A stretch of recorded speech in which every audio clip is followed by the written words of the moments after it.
先嚟呢間，呢個係113鴨肉杯吊頓，就喺之前我哋食嗰個亞卡嘅後邊嗰條街，都係好有名嘅。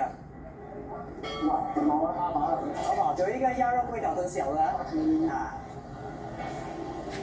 叫爆泉嘢啊！鴨肉杯吊頓細嘅係7歐錢啦。鴨彈咯，係啊，係有魚蛋嘅喎，應該係啦。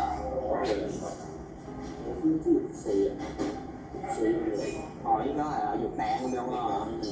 阿爸杯吊頓，話本印阿爸杯吊頓。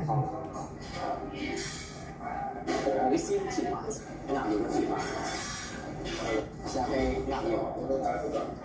佢唔係話受到冇味道嗰種，佢都係仲有好香嗰種鴨嘅味道啊，加份係爽口。然後試下呢個係魚蛋，有可能係鰻魚，多少蛋啊、高蛋啊，反而好甜啊。我試下佢嘅粿條，有啲滑啊。呢個唔錯嘅粿條定啊，食晒唔錯啊。佢唔係話好突出，不過咧係好都係有水準嗰種嘅，係啦，可以嚟試下。依家我哋食呢個邊緣茶室啊！